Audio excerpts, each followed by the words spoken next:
Okay dear friends, good evening, how are you.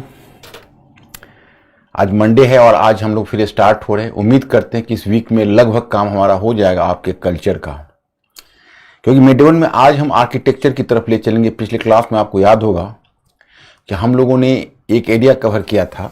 और उसी क्रम में मैं पहले एक बात आपको बताऊं, आज वो क्वेश्चन लगाया है मिस्टर अंकुर? नहीं, वो फारसी साहित्य। नहीं सर, वो नहीं लगा। Why not? एक्चुअली आपने कहा कि हम देख के बताएंगे।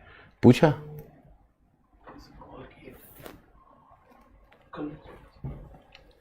कल के लिए टाइम नहीं होता ना, कोर्स है ऑलरेडी एडवांस्ड। ओके मेरे स्टूडेंट्स, एक फारसी साहित्य पर एक क्वेश्चन आपका 2020 में पूछा था। वो क्वेश्चन मैं आपको अभी लिखवाऊंगा और एक बार इस पर रात में आप लोग सोच लीजिएगा। कल मैं आके वो क्वेश्चन कवर करूंगा। पहले मुझे आप मल्टीपल चॉइस क्वेश्चन जो मैं अपने आने के साथ ही I am just going to cover this multiple choice question, MCQ question. तो पहले एमसीक्यू क्वेश्चन हम कवर कर लेते हैं, फिर हम आगे बढ़ेंगे। कल मैं फारसी साहित्य क्लास में ही करवाता हूं, लेकिन उसमें सिर्फ यही चीज है और एक दो मैं आर्किटेक्चर भी क्वेश्चन फॉर्म करूंगा। आज मैं क्वेश्चन आपको डाल दूंगा लास्ट में, आप लोग भी याद रखना। और कल इस क्वेश्चन को रात में आप लोग ट्राई करोगे। ट्राई करो का मतलब उस पर सोचना, क्योंकि हम लोगों ने फारसी साहित्य कवर किया है और फिर मैं उसकी कुछ स्पेसिफिक बातें आपको बताऊंगा। चलिए, पहला क्वेश्चन, अमीर खुसरो ने किसके विकास में अग्रगामी की भूमिका निभाई? मतलब किसके विकास का मतलब है कि किस भाषा के विकास में, किस भाषा के विकास में अग्रगामी की भूमिका निभाई? चॉइस ए ब्रिज भाषा, ब्रज भाषा, ब्रज भाषा। चॉइस बी अवधी, चॉइस सी भोजपुरी और चॉइस डी खड़ी बोली। मतलब आपको पता करना है कि Amir Khusro made a contribution to the development of which of the following dialect, which of the following dialects? Choice number A Braj Bhasha, B Awadhi, C Bhojpuri और डी खड़ी बोली।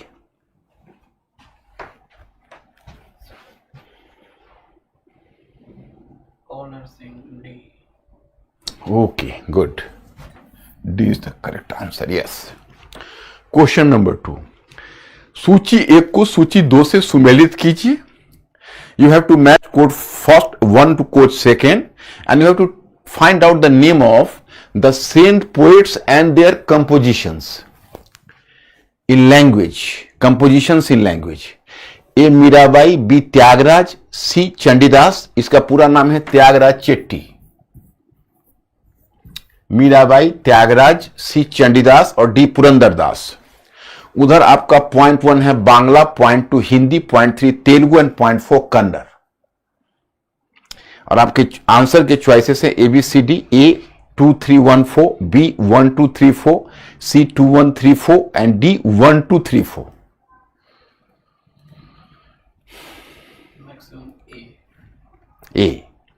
ए का मतलब हुआ ए का 2 मीराबाई हिंदी, यस।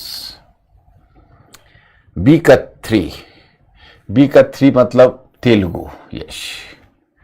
एंड सी का 1 Chandidas, 1 Bangla and Purandara Dasa 4 Kannada, yes, good. आप लोग तो प्रीलिम्स का क्वेश्चन सॉल्व कर ले रहे हो बहुत अच्छे तरीके से। आप मेंस का क्वेश्चन थोड़ा सा सॉल्व कर लोगे तो मेरे लिए और भी खुशी की बात होगी और बहुत अच्छा आप लोग प्रीलिम्स में परफॉर्म करोगे। Question number 2। क्वेश्चन नंबर 3, निम्नलिखित में से कौन संत बरकड़ी संप्रदाय से संबंधित है? Which of the following saints was associated with Warkari sect? Choice A Kabir, choice B Tukaram, choice C Jagjivan Das, choice D Ramanand. Try to find out the answer.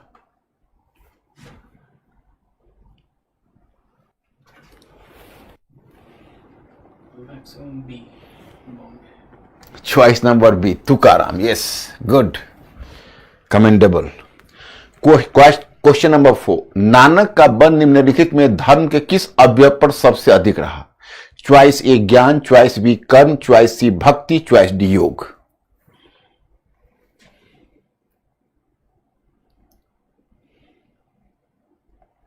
Nanak gave too much emphasis over which of the following factors? Choice A knowledge, choice B karman, choice C bhaktism, devotion and choice D yoga. B है। उधर भी देखा करो ना website पर, उधर क्या है? उधर भी बी है, बी? कुछ सी भी है। My friends, if you have selected choice number B, it means you have just fallen into a particular pitfall during this page, particularly in this question. Choice number C is the correct answer, भक्ति। जिसमें नानक कबीर की बात होगी तो पहली चीज भक्ति होगी, ध्यान रखना है, उसके बाद कुछ और होगा।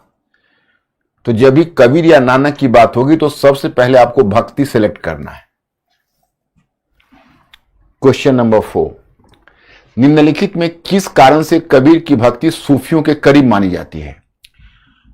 Due to which of the following factors Kabir's भक्तिज्म is suppose to have some point of similarity with Sufism? Point 1, Kabir निराकार ईश्वर में विश्वास करते थे। Kabir believes in shapeless god. तो कबीर ब्रह्म और आत्मा के संबंधों को प्रियतम एवं प्रियतमा के प्रतीकों में बांधते हैं। Kabir just try to compare the relationship between soul and Brahm with that of lover and beloved.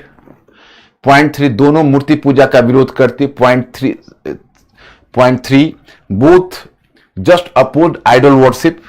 अब चॉइस है ओनली 1, चॉइस भी 1 2, choice 1 3 and choice 1 2 and 3।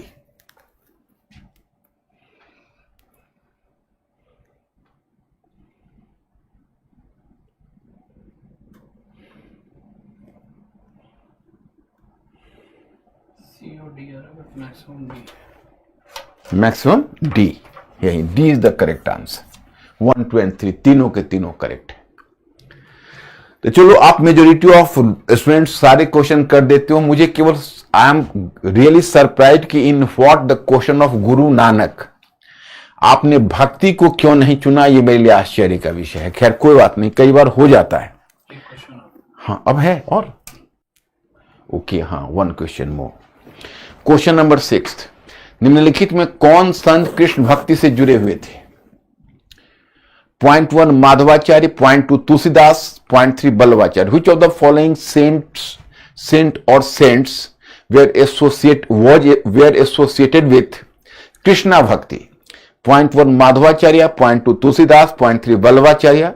Choice A only 1, केवल 3, B 1 and 3, C 2 and 3 and D 1 2 and 3। Maximum B. Maximum B. B का मतलब हुआ 1 and 3।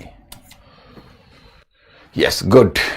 Madhavacharya और बल्लवाचार्य, तुलसीदास नहीं, ये तो राम भक्ति है ना, तो इसलिए तुलसीदास को यहां से हटाना हो। ओके मैं स्टूडेंट्स, वेरी गुड। अब हम आपको एक क्वेश्चन मेंस का डालते हैं और इस पर आप सोचिएगा, लेकिन आंसर मैं कल करूंगा। आपके लिए थोड़ा हेवी हो जाएगा। 250 वर्ड्स का क्वेश्चन है, 2020 में यूपीएससी में पूछा हुआ है और ये क्वेश्चन है फारसी साहित्य पर। तो मैं आपको बताना चाहूंगा कि क्वेश्चन क्या है।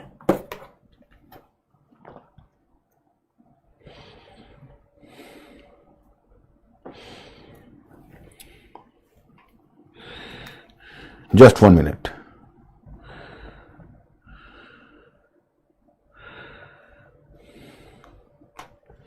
क्वेश्चन आप नोट डाउन कर लीजिए। क्वेश्चन, मध्यकालीन भारत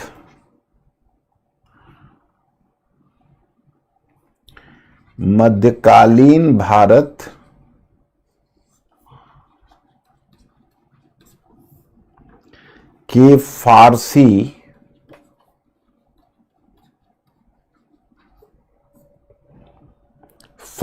साहित्यिक स्रोत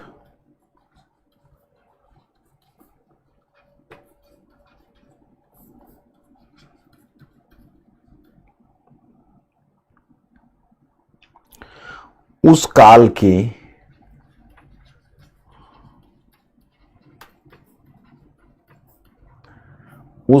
के युगबोध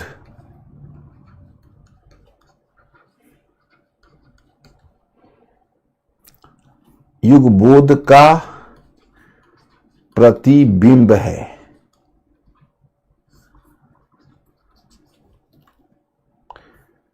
टिप्पणी कीजिए।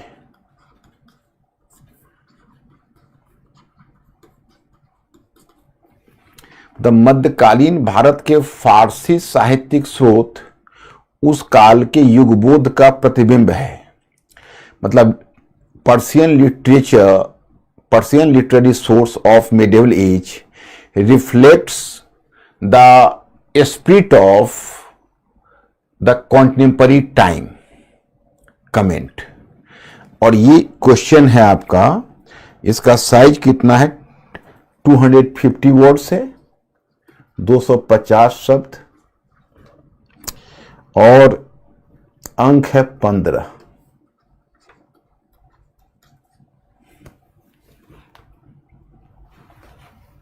अंक। अब ये आपका क्वेश्चन है। ओके, अब इस पर आप लोग थोड़ी सी निगाह डालिए और ज्ञात करने की कोशिश करिए। तो अंकुर पहले पूछो इनसे कि ये लोग ट्राई करेंगे। माय स्टूडेंट्स प्लीज आप हिंट करिए किस क्वेश्चन को आप लोग ट्राई करोगे।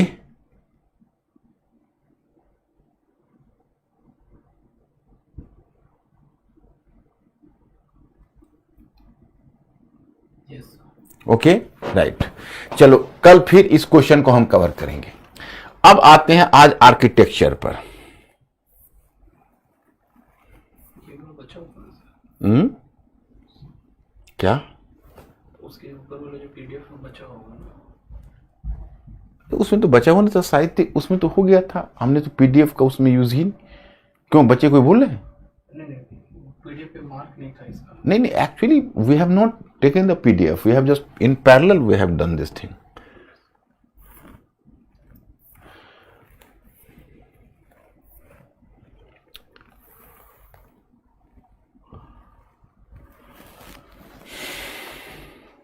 देखो मेरे स्टूडेंट्स, अब हम लोग आ गए स्थापत्य कला पर।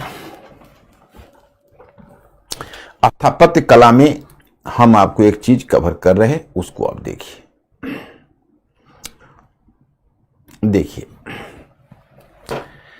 भारत में स्थापत्य की एक समृद्ध परंपरा विद्यमान रही थी। अब भारत में स्थापत्य की एक समृद्ध परंपरा विद्यमान रही थी। If I am just going to make you clear कि भारत में स्थापत्य की कितनी समृद्ध परंपरा रही थी, तो आप बताओगे कि मौर्य काल से आपका स्थापत्य का निर्माण देखने को मिलता है। मौर्योत्तर काल में आते हो, चैत्य स्तूप और बिहार, फिर आप गुप्त काल में मंदिर निर्माण, गुप्त काल ने नागर शैली का आधार तैयार किया था। फिर आप दक्षिण भारत में गए तो फिर पता चला कि तीन तीन शैलियां निर्मित हुई, एक नागर शैली, दूसरा द्रविड़ शैली, तीसरा वेशर शैली। लेकिन जितनी भी शैलियां भारत में और जितनी आपको लगता है प्रचुर संख्या में जो मंदिरों का निर्माण हुआ है, उन सब के इतिहास पर निगाह डालोगे तो पता चलेगा कि भारत में जो प्रचलित शैली थी, भारत में प्रचलित स्थापत्य निर्माण की जो शैली थी,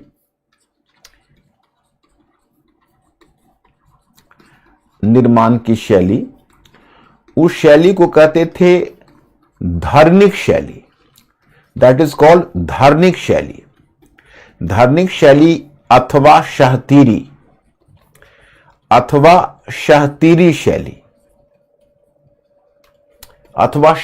शैली।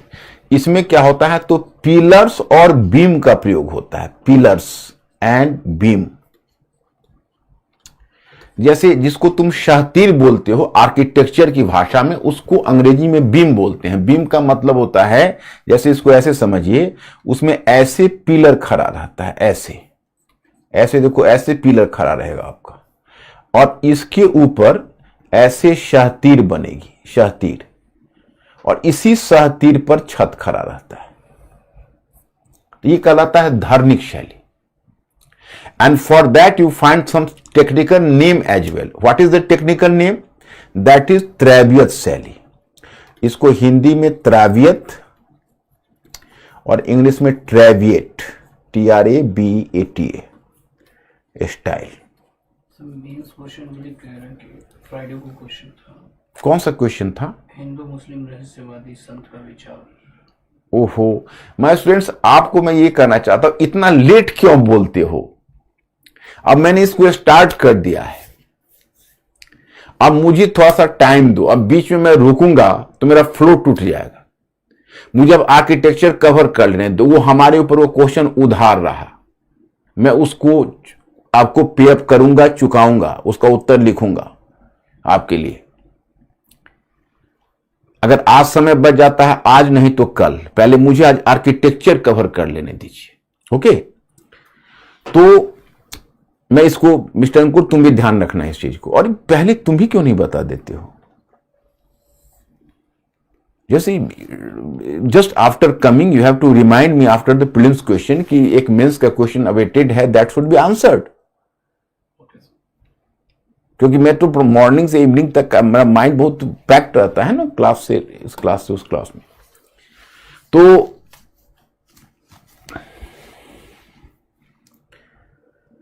आप धार्मिक शास्त्रीय शैली, इसको पिलर्स एंड बीम बोलते हैं, ट्रेबियत, इसको ट्रेबियत स्टाइल भी बोलते हैं, दैट इज कॉल्ड ट्रेबियत शैली। अब जब तुर्क लोग जो लेकर आए, अब देखो जो तुर्क लोग लेकर आए उसको, उसके लिए शब्द का प्रयोग होता है मेहराबी शैली, मेहराबी शैली अथवा अर्क्वेट शैली। मेहराबी शैली अथवा अर्क्वेट शैली। In English arcuate, the same arcuate, ARCUAT, arcuate style. Here you find the term like मेहराबी शैली और अर्क्वेट स्टाइल। तो ये जो मेहराबी शैली अथवा अर्क्वेट स्टाइल है, इसमें क्या है, इसकी विशेषता है कि इसमें मेहराब और गुंबद, मेहराब बनता है मकान में और उसके बाद उसके ऊपर जैसे गुंबद का प्रयोग होता था, तो उसको बोलते हैं आर्क एंड डोम। आर्क ऐसे भी बनते थे, आर्क ऐसे भी बनते थे, लेकिन जब आर्क बनते थे तो उसमें पिलर नहीं बनता था, पिलर नहीं बनता था। अब यहां पर एक दो चीज आपको अवगत होना होगा। पहली बात कि ऐसा नहीं है कि तुर्क लोग अपने यहां से ओरिजिनली ये आर्क वाली शैली लेकर आए थे, ऐसा नहीं है। एक्चुअली इस तरह के मेहराबों का निर्माण सबसे पहले रोमन साम्राज्य के अंतर्गत होता था। आपको मैं रोमन साम्राज्य बता चुका हूं। जब रोमन साम्राज्य का डिक्लाइन हुआ तो रोमन साम्राज्य की जो विरासत है वह विरासत प्राप्त हुई बिजेंटियन साम्राज्य को, जिसको आप पूर्वी रोमन साम्राज्य के नाम से जानते हो। तो पूर्वी रोमन साम्राज्य में इस तरह के मेहराब और गुंबद का यूज होता था। तुर्क लोगों को वही बिजेंटियन शैली विरासत में मिली। क्योंकि आपको याद होगा कि ऑटोमन तुर्क ने पूर्वी रोमन साम्राज्य अथवा बिजेंटियन साम्राज्य को जीता था। वो घटना तो आप लोग भूले नहीं होंगे, क्योंकि आप लोग बड़े ब्रिलियंट स्टूडेंट हो। आपको याद होगा कुस्तुनतुनिया का पतन मैंने आपको समझाया हुआ है और पढ़ाया हुआ है, मॉडर्न हिस्ट्री में भी पढ़ाया हुआ है, वर्ल्ड हिस्ट्री में भी पढ़ाया हुआ है। तो जो कुस्तुनतुनिया के पतन के बाद जो तुर्की, जो बिजेंटाइन क्षेत्र पर यानी कुस्तुनतुनिया पर जब तुर्कों का कब्जा हुआ तो उन्होंने पूर्वी रोमन साम्राज्य की स्थापत्य की शैली अपना ली। तो फिर तुर्की लोग वही शैली लेकर हिंदुस्तान में आए थे, उनकी ओरिजिनल शैली नहीं थी। क्योंकि आप देखोगे एंशिएंट टाइम में तो कुषाण, क्योंकि कुषाण भी उसी क्षेत्र से जुड़े हुए थे, तो कुषाणों को भी रोमन साम्राज्य की परंपरा मिली थी। तो कुषाण भी यहां मेहराब और गुंबद लेकर आए थे। तो कुषाणों के समय कुछ मेहराब और गुंबद बनते थे, लेकिन वो इतना विकसित नहीं था जो तुर्क लेकर आए। नंबर 1। नंबर 2, ये ध्यान रखिए कि पहले जो हमारी प्रचलित शास्त्रीय शैली थी उसमें पिलर का प्रयोग होता था। अब पिलर का प्रयोग बंद हो गया, क्योंकि पिलर के प्रयोग की जरूरत नहीं रह गई। क्योंकि जो मेहराब बनाते थे, मेहराब बनाने का तरीका ही यही होता था कि हमको पिलर ना बनाना पड़े। जैसे अब ये मेहराब है तो इसमें हमको पिलर ना बनाना पड़े। और मेहराब आप इस तरह से भी बनाते हो, इस तरह से भी बनाते हो। अब जैसे किसी स्थापत्य पर आपने मेहराब बनाया और इसके ऊपर, अब इसके ऊपर गुंबद बनाया, तो मेहराब का सिद्धांत होता था कि अगर 60 डिग्री पर अगर उसको मोड़ते हो 60 डिग्री, तो मेहराब बनता था, उसका कोण बनता था। और उसको 360 डिग्री पर अगर राउंड में घुमा देते हो तो वैज्ञानिक प्रकार का गुंबद बनता था। That was called the scientific arch and scientific dome. लेकिन साइंटिफिक आर्क और साइंटिफिक डोम बनाने के लिए बहुत मेहनत करने की आवश्यकता थी, क्योंकि शुरू में वो आए तो वो वैज्ञानिक प्रकार के मेहराब और गुंबद नहीं बना पाते थे, क्योंकि वो अपने साथ तो कलाकार को लेकर आए नहीं थे। भारत में प्रचलित कलाकारों को धीरे धीरे उन्होंने सिखाना शुरू किया, तो उनको सीखने में वक्त लगा। दूसरी बात कि पहले पिलर था, तो पिलर पर मकान को टिकाना आसान था। अब बिना पिलर के आप बना रहे हो तो उसमें जोड़ने वाली मोर्टार बोलते हैं, जोड़ने वाली मजबूत सामग्री चाहिए जो मकान को पकड़ के रख सके। तो वैसे जोड़ने वाली सामग्री के रूप में सल्तनत काल में पहली बार तुम देखोगे गारे के रूप में, गारे का मतलब है मोर्टार, जोड़ने वाली सामग्री के रूप में, बाइंडिंग मटेरियल, उसके रूप में चूने और जिप्सम, चूने और जिप्सम का प्रचलन आरंभ हुआ। And they were just working as the mortar. Mortar उस चीजों को जोड़ रहे थे, तो जोड़ने का काम करते थे। चूने और जिप्सम का प्रयोग शुरू हुआ आर्किटेक्चर में। लेकिन चलिए, इस तरह से तुर्कों के आगमन के बाद आर्किटेक्चर के क्षेत्र में आपको बदलाव दिखेगा। अब अगर तुर्की शासन भी कहोगे तो एक वंश तो है नहीं। राजनीतिक इतिहास तो मैं आपको पढ़ा चुका हूं, तो आपको ध्यान हो गया होगा राजनीतिक इतिहास में क्या है। जैसे पहले मैंने आपको बताया था इलबरी वंश, याद होगा। और इलबरी वंश के बाद मैंने आपको बताया था खिलजी वंश, और खिलजी वंश के बाद मैंने बताया था आपको तुगलक वंश, और तुगलक वंश के बाद मैंने बताया था सैयद वंश, और सैयद वंश के बाद मैंने बताया था लोदी वंश। इन सभी वंशों के नाम पर स्थापत्य की विशेष शैली है, इसको ध्यान रखना है। नंबर 2 कि आपको यह भी ध्यान रखना है कि इस काल में हिंदुस्तान में समन्वित संस्कृति का विकास हुआ। आपने भी नाम सुना होगा गंगा यमुनी संस्कृति। तो गंगा यमुनी संस्कृति जिसको बोलते हो, उसका मतलब हुआ कि इंडो इस्लामिक कल्चर, मतलब एक इंडिया का जो प्रचलित कल्चर था और जो तुर्क लेकर आए, उन दोनों के मेल से यहां की समन्वित संस्कृति अथवा गंगा यमुनी संस्कृति का विकास हुआ। तो स्थापत्य के क्षेत्र में भी दोनों शैलियों के बीच मेल होगा, और यह मेल कहलाएगा इंडो इस्लामिक स्थापत्य, इंडो इस्लामिक आर्किटेक्चर। लेकिन यह इंडो इस्लामिक आर्किटेक्चर का विकास अचानक से नहीं होगा। यह इंडो इस्लामिक आर्किटेक्चर का विकास अचानक से नहीं होगा। This Indo Islamic architecture had to gradually evolve, वो ग्रेजुअली इवॉल्व करेगा। इलबरी वंश के टाइम में तो वक्त ही उनको नहीं मिलेगा, खिलजी वंश में थोड़ा सा वक्त मिलेगा ज्यादा, तुगलक में आकर दोनों के बीच एकीकरण की प्रक्रिया शुरू होगी, लोदी के समय और भी ज्यादा एकीकरण होगी, मुगल शासक शेर शाह के समय भी कुछ एकीकरण होगा, और फिर अकबर के समय व्यापक एकीकरण होगा। और ट्रू जिसको इंडो इस्लामिक आर्किटेक्चर का विकास कहोगे वो अकबर के समय हुआ। और फिर वहां से आगे बढ़ते हुए मुगल स्थापत्य को लेते हुए अब आगरे के ताजमहल पर पहुंच जाओगे, वो इंडो इस्लामिक आर्किटेक्चर की पराकाष्ठा है। तो मैंने आपको हमेशा सिर्फ यही कहा है कि फैक्ट्स हमें अकेला नहीं देखना है, हमें देखना है knowledge of change. We need the knowledge of change. और जब हम नॉलेज ऑफ चेंज को ग्रहण कर रहे होंगे तो इसी क्रम में जिसको हम फैक्ट्स कहेंगे वो उदाहरण बनकर आता जाएगा। हम अलग से फैक्ट्स को याद करने की कोशिश नहीं कर रहे हैं, फैक्ट्स उसके साथ लपेटे हुए आएगा। हाँ, याद अगर आप चाहो, अगर समझने के बाद चाहो तो याद करो, अच्छी बात है। याद रखना, मैं आपको बताऊं कि कोई अगर आपको कहता है कि आप स्मरण ना रखो तो गलत बताता है। स्मरण रखने से दिमाग की क्षमता बढ़ती है, आप ध्यान रखो, लेकिन समझने के बाद। मतलब ऐसा ना ले कि बिना समझे हुए मैं स्मरण कर रहा हूं, तब तो वो बेकार हो जाएगा, आपका यूज में नहीं आएगा वो। तो आप पहले उसको समझो, समझ के दिमाग में स्ट्रक्चर बना लो। स्ट्रक्चर बनाने के बाद कुछ डेटा को तुम स्मरण कर सकते हो, वो तो अच्छी बात है, कोई बुरी बात नहीं है। तो चलिए आपको दिखाता हूं पहले क्या क्या हुआ। जैसे अब देखिए, जब शुरू में तुर्क आए, अगर मैं एक लाइट ऑफ करूं मिस्टर अंकुर तो उनको दिक्कत भी होगी या करेक्ट? क्योंकि इसमें हमको लगता है आर्किटेक्चर देखने में कहीं ज्यादा रिफ्लेक्शन तो नहीं मिलेगा। अगर आप लोगों को दिक्कत हो तो आप वहां से मैसेज कर दीजिएगा, क्योंकि मुझे ऐसा लगता है कि आर्किटेक्चर देखने में रिफ्लेक्शन आपको ज्यादा लगेगा, तो कहीं ऐसा ना हो कि लाइट ज्यादा रहने से आपको दिक्कत आ जाए। तो मैं एक लाइट कम कर रहा हूं, और आप लोग को अगर आगे प्रॉब्लम लगे तो आप उसको हमें बता देना।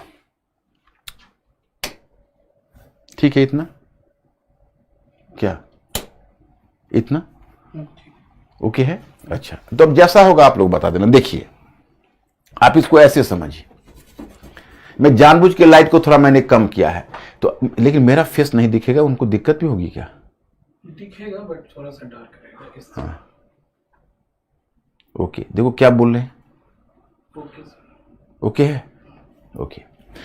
तो देखो, अब शुरू शुरू में जैसे तुर्क आए तो उनके पास वक्त नहीं था, वो नए स्थापत्य को निर्मित नहीं कर सकते थे। उन्होंने क्या किया कि जो प्रचलित स्थापत्य था, उसी प्रचलित स्थापत्य को, जो प्रचलित हिंदू स्थापत्य था, उसी को तोड़ के इस्लामिक स्थापत्य में परिवर्तित कर लिया। इस्लामिक स्थापत्य में परिवर्तित किया, उसी का एग्जाम्पल आप देखते हो कुआतुल इस्लाम मस्जिद है।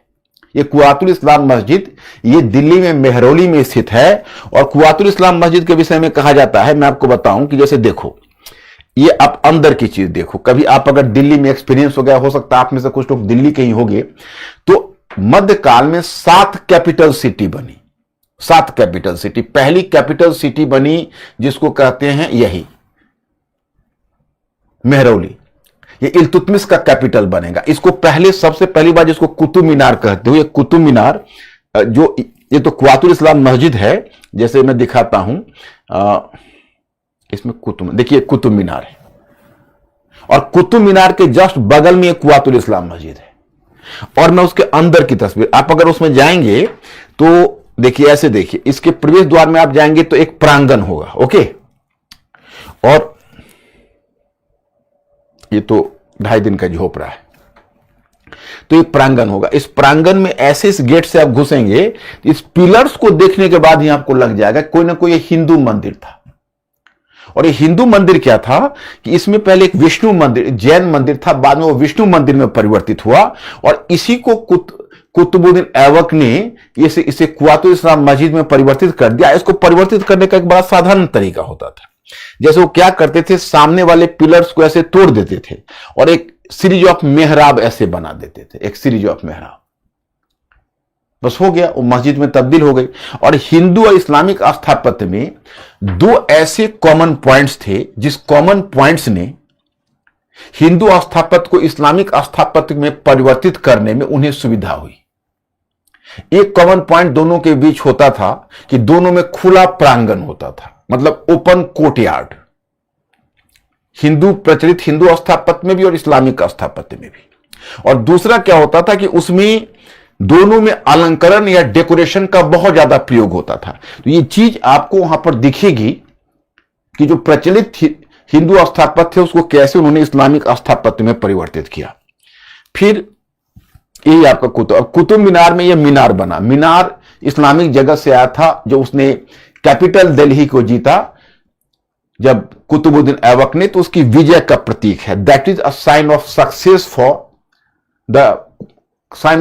फॉर कुतुबुद्दीन ऐबक। इसमें पहली मंजिल कुतुबुद्दीन ऐबक बनाया था, ओके। और उसके बाद 2 मंजिल और बनाई थी इल्तुतमिश ने। तो पहले 3 ही मंजिल थी, बाद में उस पर बिजली गिर गई तो डैमेज हो गया। तो बाद में क्या हुआ कि इसको फिरोज शाह तुगलक ने बनवाया। तो अब फिरोज शाह तुगलक ने उसमें जैसे 1 2 3 था, 4 और 5 2 मंजिल और जोड़ दी। तो मैं आपको बताऊं कि ऊपर का पार्ट में आपको थोड़ा सा यहां पर व्हाइट मार्बल दिख रहा है, देखिए गौर से, उजला, ये फिरोज शाह तुगलक का पार्ट है। इससे पहले मार्बल का प्रयोग नहीं था। और इसका बहुत बेहतरीन निर्माण है कि एक मीनार है, सुडौल मीनार बना है, और ये छज्जा है, बड़ा बेहतरीन इसमें नक्काशी इस छज्जे में की गई है। और ये जो आप देखते हो इसके जो पिलर्स बने हैं, उस पिलर्स में जो कोन बने हैं, ये कोन और उसकी जो धारी बनी है वो बड़ा ही सॉलिड बनी है, जो मतलब एक बेहतरीन कला की निशानी मानी जाती है। और मस्जिद का जो साधारण सा तरीका है, मेहराब बना है, ये गुंबद है, ऊपर गुंबद है, नीचे मेहराब है। लेकिन हां, this is not the example of a scientific arc. ये साइंटिफिक आर्क और साइंटिफिक डोम का उदाहरण नहीं है। तो पहला उसने, जैसे कुतुबुद्दीन ऐबक ने क्या किया कि पहले तो उसने दिल्ली में, जैसे दिल्ली में जहां पर उसने कुव्वातुल इस्लाम मस्जिद बनाई है, first capital city of Delhi जो बना है इल्तुतमिश के समय, वो पहले पृथ्वीराज चौहान का किला हुआ करता था। अभी भी आप जाओगे तो बगल में आपको एक भग्न अवस्था में, टूटी फूटी अवस्था में एक किला दिखेगा। उस किला को कहते थे किलाए राय पिथौरा, जो कि पृथ्वीराज चौहान के नाम पर था। तो किलाए राय पिथौरा को ही उसने इस कैपिटल में तब्दील कर दिया। और फिर दिल्ली के बाद अजमेर में, अगर अजमेर में आप जाओगे, आप में से कुछ लोग हो सकते हैं अजमेर के हो, तो निजामुद्दीन औलिया का, सॉरी, जो शेख मुइनुद्दीन चिश्ती का जो दरगाह है, तो शेख मुइनुद्दीन चिश्ती के दरगाह के पास में ही 2.5 दिन का झोपड़ा आपको मिलेगा। वो भी एक कोई हिंदू स्थापत्य था, उसको भी आगे से पिलर को तोड़कर और आगे के पिलर में एक सीरीज ऑफ मेहराब बनाकर उसको भी 2.5 दिन के झोपड़ा को बदलकर एक मस्जिद में तब्दील कर दिया, मुस्लिम स्थापत्य में तब्दील कर दिया। ये दो उदाहरण है कुतुबुद्दीन ऐबक का। उसका कुतुबुद्दीन ऐबक के पास तो वक्त ही नहीं था, मात्र 4 वर्ष शासन किया, घोड़े से गिरकर मर गया था, आपको पता होगा।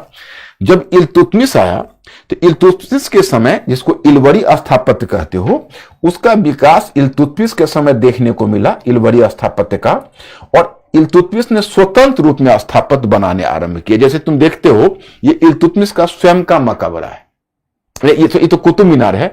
कुतुब मीनार में एक और खासियत है, मैं आपको बताऊं कि जैसे इस तरह के जो उसके धारीदार जो कोन बने हैं, और इस पर अरबी लिपि में लिखी जाती थी। जैसे देखो, होता क्या था कि इस्लाम में चित्रकारी का काम वर्जित था, माना जाता था कि चित्रकारी का काम अन इस्लामी है, यानी गैर इस्लामी है। तो आप किसी जीवित वस्तु का चित्र नहीं बना सकते थे। अगर किसी जीवित वस्तु का चित्र बनाओगे तो यह अल्लाह का ही विशेषाधिकार है, और कोई जीवित प्राणी का चित्र बनाना इस्लामी मतलब अवधारणा के अनुसार सही नहीं था। इसलिए इसने क्या किया, उसमें क्या होता, सजाने के लिए अरबी लिपि का प्रयोग होता था। तो सजाने के लिए जिस अरबी लिपि का प्रयोग होता था, वो अरबी लिपि को अरबेस्क बोलते थे।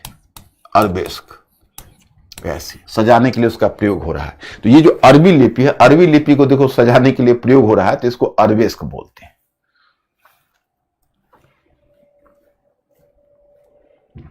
यह है इल्तुतमिश ने स्वतंत्र रूप से पहला स्थापत्य इल्तुतमिश ने बनाया। इससे पहले कुतुबुद्दीन ऐबक ने तो प्रचलित स्थापत्य को इस्लामिक स्थापत्य में परिवर्तित किया था।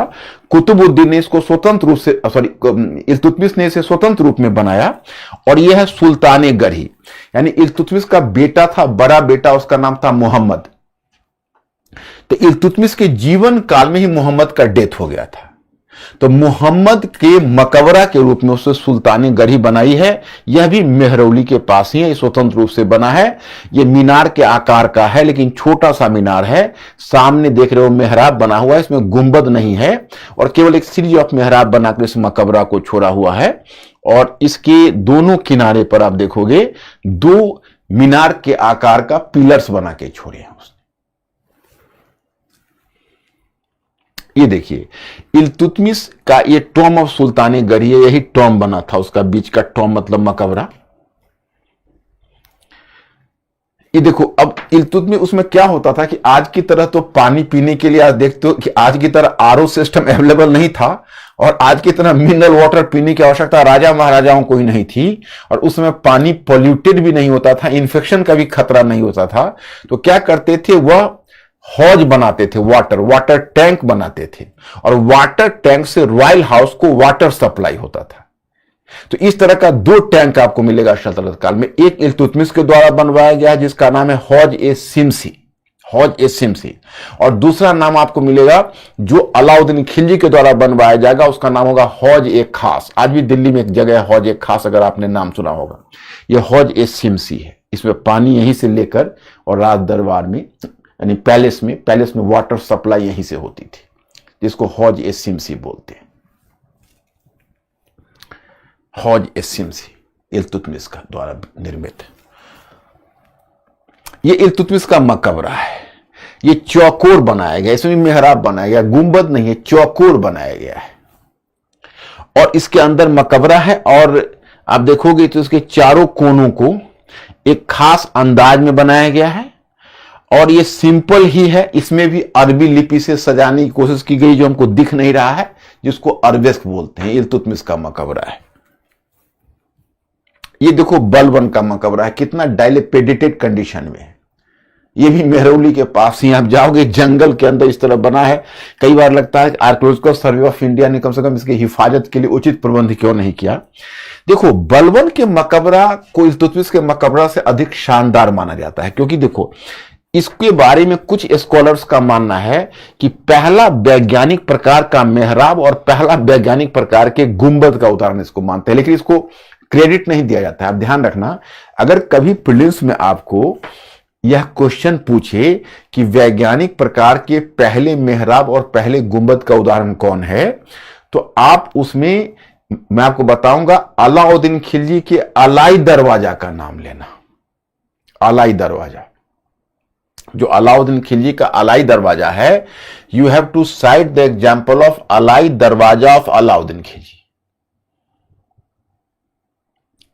तो ये, लेकिन हां, अगर आपको अलाई दरवाजा का नाम नहीं मिलता है तब आप बलबन के मकबरा को चुन सकते हो। इसको पहला, अगर वहां अलाई दरवाजा चॉइस नहीं और बलबन का मकबरा है तो आप चुन लेना। आपको समझ लेना कि शायद क्वेश्चन सेटर यही जानना चाहता है, लेकिन इसका पहला क्रेडिट आपको अलाई दरवाजा को देना होगा। तो यह है बलबन का मकबरा जो मेहरौली के पास ही है, यही है टॉम ऑफ बलबन। अब इल्तुतमिश स्थापत्य समाप्त हुआ, अब शुरू हुआ खिलजी स्थापत्य। खिलजी, अब खिलजी स्थापत्य देखो, जैसे इलवरी वंश का स्थापत्य तो उतना बेहतर नहीं है, खिलजी वंश के समय साम्राज्य का निर्माण हुआ और बेहतर कॉन्फिडेंस आया। तो मैं पहले आपको बताऊंगा कि पहली कैपिटल सिटी ऑफ दिल्ली बनवाई थी इल्तुतमिश ने, जिसको बोलते हैं मेहरौली। और दूसरी कैपिटल सिटी ऑफ दिल्ली, मतलब मेडिवल 7 कैपिटल सिटी है। पहला इल्तुतमिश मेहरौली, दूसरा अलाउद्दीन खिलजी सीरी का किला, और तीसरा गयासुद्दीन तुगलक तुगलकाबाद, चौथा मोहम्मद बिन तुगलक जहांपना, पांचवा फिरोज शाह तुगलक फिरोज शाह कोटला, छठा शेरशाह शेरगढ़ और पुराना किला, और सातवां शाहजहांबाद मतलब लाल किला और चांदनी चौक। यही 7 है। तो दूसरा जो किला बनवाया जिसको सीरी फोर्ट कहते, वो अलाउद्दीन खिलजी ने बनवाया, जो मैं यहां पर आर्किटेक्चर में मैं आपको नहीं दिखा पा रहा। यहां मैं आपको दिखा रहा उसका अलाई दरवाजा जो अलाउद्दीन खिलजी ने बनवाया है। मैं पहले बता दूं कि खिलजी स्थापत्य ज्यादा शानदार है। लाल पत्थर का प्राय खिलजी ने प्रयोग किया है और कहीं कहीं सजावट के लिए सफेद संगमरमर का भी प्रयोग किया है। अब देखो ये अलाई दरवाजा को देखो जो अलाउद्दीन खिलजी ने बनवाया है। यह वैज्ञानिक प्रकार का पहला मेहराब और वैज्ञानिक प्रकार के पहले गुंबद का उदाहरण है माना जाता है। और मैं यहां पर एक और भी बात आपको बताऊं कि आप एक तथ्य को और भी याद रखना कि संगमरमर के किसी भी स्थापत्य, सल्तनत कालीन किसी भी स्थापत्य पर संगमरमर के प्रयोग का यह पहला उदाहरण है। That is the first example of the use of marble. Alai Darwaza, use of marble.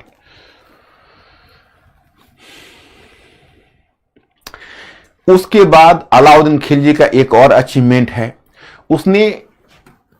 Alauddin Khilji ने निजामुद्दीन औलिया के दरगाह पर, जैसे पहले सूफी संत जहां रहते थे, जहां पर वो दरबार लगाते थे, जब वो जीवित होते थे तो उसको दरगाह बोलते थे, ओके। और जब उनका डेथ होता था तो उनके डेथ के बाद उनका मकबरा भी उसी में बना दिया जाता था। तो आप यहां पर कहो निजामुद्दीन औलिया का दरगाह अथवा निजामुद्दीन औलिया का मकबरा, दोनों एक ही चीज होगा। चाहे आप दरगाह कहो या मकबरा कहो, दोनों एक ही चीज होगा। तो यह है जमायते खाना मस्जिद, तो निजामुद्दीन औलिया के दरगाह पर बना हुआ है। इसमें आप देखोगे कि यह इस्लामी सूत्रों या इस्लामी प्रिंसिपल के आधार पर, इस्लामी सिद्धांत के आधार पर हिंदुस्तान में पहला स्थापत्य माना जाता है। यह हौज खास, मैंने बताया था कि एक पानी के सप्लाई के लिए, वाटर सप्लाई के लिए पैलेस में इल्तुतमिश ने बनाया था हौज सिमसी, और यह है हौज खास जो जो अलाउद्दीन खिलजी ने बनवाया है। अलाउद्दीन खिलजी के बारे में मैं एक चीज और भी बताना चाहता आपको कि अलाउद्दीन खिलजी के बारे में आप कह सकते हो कि उसकी एक महत्वाकांक्षी योजना थी, जो यहां पर मैं आपको दिखा तो नहीं पा रहा। आप अगर कभी मेहरौली में जाओगे तो आपको बना हुआ दिखेगा।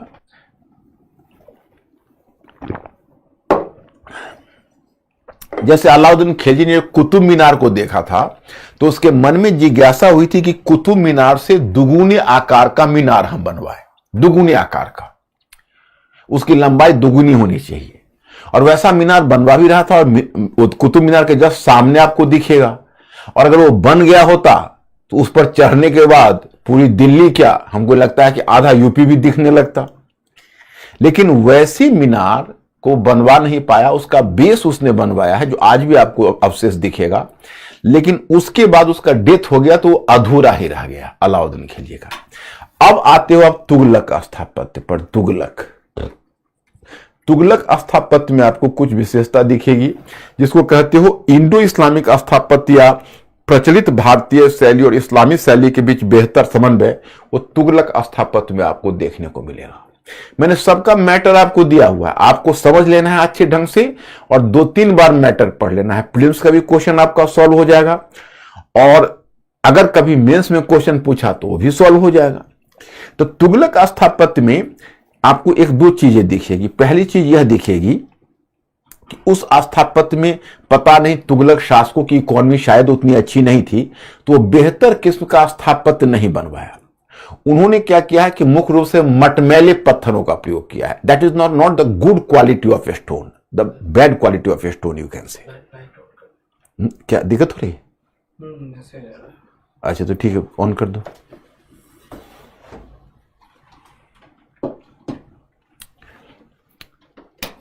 ओके, तो उन्होंने जिस स्टोन का प्रयोग किया है वह गुड क्वालिटी स्टोन नहीं है, वो बैड क्वालिटी स्टोन है, मटमैले पत्थर। और उनकी एक विशेषता है।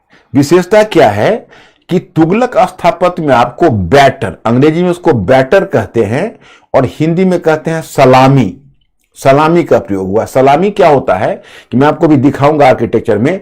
ढलवा दीवार उन्होंने बनवाया है, तो उनकी जो ढलवा दीवारें हैं दैट इज कॉल्ड सलामी, उसको सलामी कहते हैं। जैसे देखिए यह तुगलकाबाद जो गयासुद्दीन तुगलक ने दिल्ली और फरीदाबाद रोड के बगल में बनवाया हुआ है, बड़ा सा, बड़े बड़े पत्थर हैं उसके। और ये उसका कैपिटल सिटी था, 3rd capital city of Delhi यही था, तुगलकाबाद। जैसे आपको ये दिखेगा, ये देखो ढलवा दीवारें, गौर से देखो, दीवारें सीधी नहीं है, ढलवा है। तो ढलवा दीवार बनाने से मजबूती ज्यादा आनी है, इसी को बैटर या सलामी बोलते थे। उसके बाद ये देखिए, ये गयासुद्दीन तुगलक का मकबरा है। ये गयासुद्दीन तुगलक का मकबरा किसने बनवाया? मोहम्मद बिन तुगलक ने बनवाया। इसमें भी तुमको देखोगे सलामी या ढलवा दीवारों का प्रयोग हुआ है। और सबसे बड़ी बात मैं आपको बता दूं कि जब तुम गयासुद्दीन तुगलक के मकबरा पर जाओगे, ये देखोगे तो इसमें ये मोहम्मद बिन तुगलक ने बनवाया। मोहम्मद बिन तुगलक ने मेहराबी शैली और शाहतीरी शैली में बहुत संयोग किया है। माने शाहतीरी शैली समझते हो कि मतलब पिलर तो नहीं बनवाया है, लेकिन पिलर के बिना ही बीम बनवाया है शाहतीर पहले, और शाहतीर बनवा के उस पर फिर गुंबद बनवाया है शाहतीर के ऊपर। इसको कहते हैं शाहतीरी शैली और मेहराबी शैली के बीच समन्वय लाने की कोशिश की है। तो मोहम्मद बिन तुगलक के स्थापत्य में एक खास शब्द का प्रयोग होता है, चतुष्कोणीय मेहराब का प्रयोग। उसको बोलते हैं, मेहराब को अंग्रेजी में आर्क बोलते हैं, आर्क, 4 फोल्ड आर्क, माने ही यूज 4 फोल्ड आर्क, चतुष्कोणीय मेहराब। मतलब उसने शाहतीर के ऊपर फिर मेहराबी शैली में गुंबद बनवाए। देखो गुंबद और मेहराब एक ही है। मैंने क्या कहा, 60 डिग्री पर रखोगे तो मेहराब और 360 डिग्री पर उसको राउंड कर दोगे तो वैज्ञानिक प्रकार का गुंबद। तो ये आपको ये चतुष्कोणीय मेहराब का प्रयोग गयासुद्दीन तुगलक के मकबरा में करता है। गयासुद्दीन तुगलक के मकबरा में एक और विशेषता है, याद रखो कि हम लोगों ने हिंदू स्थापत्य में क्या देखा था, स्थापत्य के ऊपर, मतलब याद होगा आपको, स्तूपिका के ऊपर अथवा अमलक के ऊपर कलश का प्रयोग होता था। कलश दिख रहा है आपको? तो जो स्तूपिका के ऊपर या अम्लक के ऊपर जो कलश का प्रयोग देखते हो, ये कलश का पहला प्रयोग किसी मुस्लिम स्थापत्य में गयासुद्दीन तुगलक का मकबरा है, जिसमें कलश का पहला प्रयोग हुआ है। अब देखो ये फोर्ट ऑफ आदिलाबाद, ये मोहम्मद बिन तुगलक का है, टूटा फूटा मटमैले पत्थर का प्रयोग हुआ, बहुत क्वालिटी का पत्थर तो है नहीं। देखो विजय मंडल, यहां पर भी देखो सलामी आपको दिखेगा बैटर, लेकिन ये भी मोहम्मद बिन तुगलक का ही आर्किटेक्चर है। ये फिरोज शाह कोटला है, फिरोज शाह कोटला, यहां पर क्रिकेट मैच वगैरह आप सोचते हैं, तो नाम भी बदल दिया गया है अरुण जेटली के नाम पर। और ये आपको यहां पर भी अब एक विशेषता देखिएगा कि वैसे गयासुद्दीन तुगलक के स्थापत्य में, मोहम्मद बिन तुगलक के स्थापत्य में बैटर अथवा सलामी का प्रयोग हुआ है, लेकिन फिरोज शाह तुगलक के स्थापत्य में बैटर अथवा सलामी का प्रयोग नहीं है। उसका दीवार सीधी है, उसमें ढलवा नहीं है, ये ध्यान रखना है। ये फिरोज शाह तुगलक का मकबरा है। अब लोधी स्थापत्य,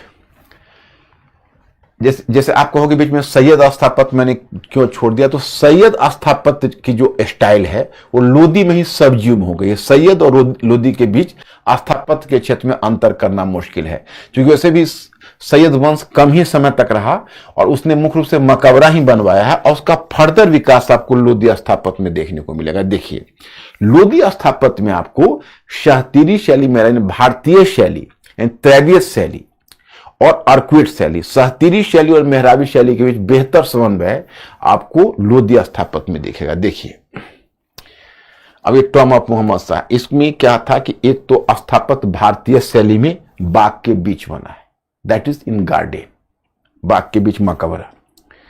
मकबरा का आकार अष्टकोणीय है, 8 फोल्ड, ऑक्टेगोनल, दैट इज कॉल्ड ऑक्टेगोनल, और ये ऊंचे चबूतरे पर बना है। ये भारतीय शैली का, जैसे देखो ना मैंने आपको फीचर्स दिया हुआ है, कंटेंट में कोई कमी नहीं है। कंटेंट में पहले सप्लाई कर देता हूं, फिर क्लास लेता हूं, और आप लोग एक बार कंटेंट पहले पढ़ लोगे, एक बार क्लास करने के बाद रिवाइज कर लोगे, बस आपका कमांड हो जाएगा उस पर। तो आप यहां ऊंचे चबूतरे पर बना है, अष्टकोणीय है। देखो ये जो छतरियां निकली हुई, देखो ये छतरियां निकली हुई है, छज्जा, सॉरी छतरियां नहीं, छज्जा, इसको कहते हैं अंग्रेजी में प्रोजेक्शन। तो you find that the elements of projection, इस पर इंडियन शैली का प्रभाव। इसके ऊपर आप देखिए गुंबद, और ये गुंबद में आपको ये छतरियां हैं, क्योस बोलते हैं इसको अंग्रेजी में, क्योस, KIOS, क्योस। देखो हिंदू छोटे छोटे मंदिर की तरह सजाने के लिए भारतीय शैली का प्रभाव है। अब इसमें मैं आपको बताना चाहता हूं, जैसे आप सिकंदर लोधी का मकबरा है। अब देखो ये एक विशेषता आपको लोधी स्थापत्य में दिखेगी, वह है डबल डोम का प्रयोग, दोहरे परत वाले गुंबद। अब ये डबल डोम क्या है मुझसे समझ लीजिए, क्योंकि यही डबल डोम आपके हुमायूं के मकबरा में दिखेगा, और फिर यही डबल डोम आपको आगरा के ताजमहल में दिखेगा। So you people have to be familiar with this style of double dome. ये डबल डोम क्या है, देखो जैसे एक्चुअली होता क्या था कि जब स्थापत्य में एक डोम हो, स्थापत्य में अगर एक गुंबद हो, तो आपकी मजबूरी होगी कि आप गुंबद के आकार को बहुत ऊंचा नहीं कर पाएंगे, क्योंकि अगर आप गुंबद के आकार को बहुत ऊंचा कर दोगे तो अंदर से स्थापत्य भद्दा दिखेगा, डार्क शेप्ड। अब suppose you are just going to observe the architecture from below, और अगर उसका गुंबद बहुत बड़ा उठा दिया तो अंदर से उसका छत ही पता नहीं चलेगा, और अंधकार डार्क दिखेगा। कभी आप पुराने मंदिर में गए होगे तो दिखेगा कि अरे पता नहीं कहां छत है, और चिड़िए चहचहा रहे हैं, कुछ दिख नहीं रहा है। So that is going to give a dark look and ugly look in any architecture.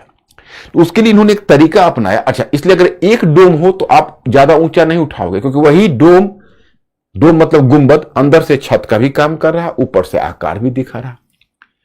दोहरे परत वाले गुंबद का मतलब हुआ कि आप अगर एक छोटा सा गुंबद बनाओगे जो अंदर से छत का काम करेगा, एक छोटा सा गुंबद, वो अंदर से छत का काम कर लिया, आप फ्री हो गए, और जो दूसरा गुंबद है वो अपनी ऊंचाई को दिखाएगा। So if one you are going to create the first roof, तो then the second roof is going to be free. तो उसका जो दूसरा उसका मतलब if you are just creating the first dome, so second dome would be free, and that is giving a skyline shape. तो तो ये अपनी ऊंचाई को बहुत ऊंचा दिखा सकता है। तो ये दोनों के बीच खोखलापन आ जाएगा, पहले गुंबद दूसरे गुंबद में। खोखलेपन से क्या है, कोई हवा में थोड़ा उड़ जाएगा, मजबूती तो है ही। इसको कहते हैं दोहरे परत वाली गुंबद का प्रयोग। मेरा विश्वास है कि आप लोग समझ गए होंगे। देखो गुंबद के आकार को आप ऊंचा उठाओ, कोई प्रॉब्लम नहीं। ये लोधी स्थापत्य। अब मुगल कालीन स्थापत्य पर आते हो तो बाबर के बारे में मैं आपको बताता हूं। देखो, हिंदुस्तान का जिसको तुम आज भी, मुझे लगता है कि आप लोग भी ऐसा महसूस करते होगे, अगर आर्किटेक्चर को देखते हो तो आर्किटेक्चर को देखने से ही पता चल जाता है कि यह सल्तनत कालीन स्थापत्य है या मुगल कालीन स्थापत्य। क्यों? क्योंकि मुगल कालीन स्थापत्य आपको ज्यादा बेहतरीन दिखेगा, अनडाउटली, उसमें कोई कहीं डाउट नहीं है। कारण क्या है कि पहली बात यह है कि मुगल साम्राज्य एक बड़ा साम्राज्य था, उसने बड़े पैमाने पर संसाधन जुटाए। तो मुगल साम्राज्य ने बड़े पैमाने पर संसाधन जुटाए तो उन्होंने बड़े भव्य स्थापत्य बनाए। उनके पास रिसोर्सेस की कमी नहीं थी, नंबर 1। नंबर 2 कि जो मुगल शासक हैं वो मुगल शासक खुद भी कन्नशर थे। कन्नशर बोलते हैं कि जिसको कला में रुचि हो। जैसे सुल्तान के बारे में कहना मुश्किल है किसकी कितनी रुचि थी, लेकिन मुगल शासक में जैसे बाबर है, तुजू के बाबरी। तो बाबर जब हिंदुस्तान आता है तो बाबर को हिंदुस्तान का स्थापत्य पसंद ही नहीं पड़ता है। उसने यहां कहा कि यहां के स्थापत्य में, बाबर ने कहा कि भारत के स्थापत्य में संतुलन और अनुपात का अभाव है। There is the lack of balance and proportion.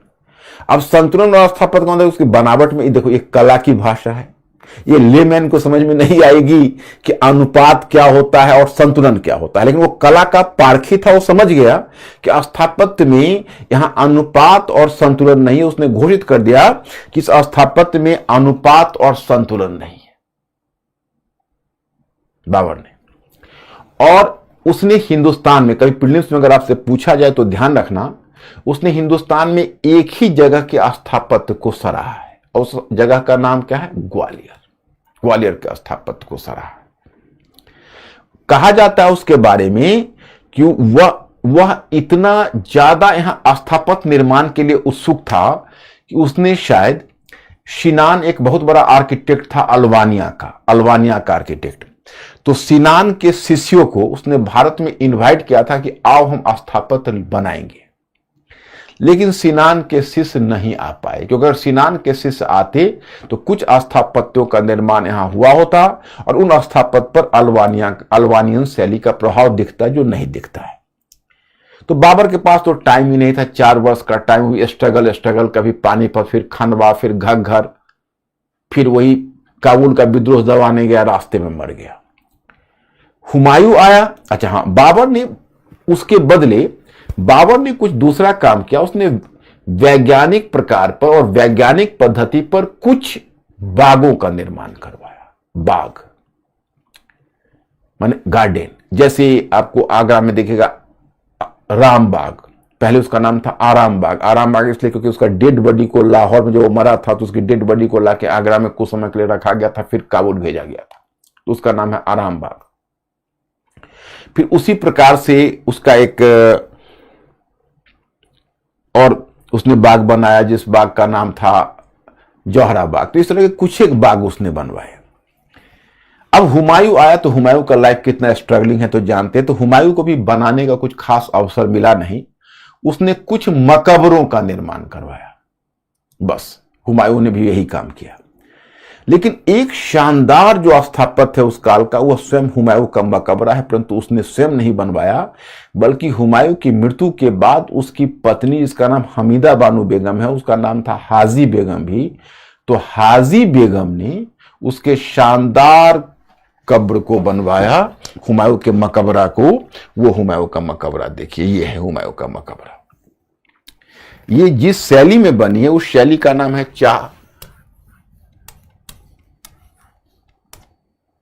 चहारबाग शैली, इसको बोलते हैं।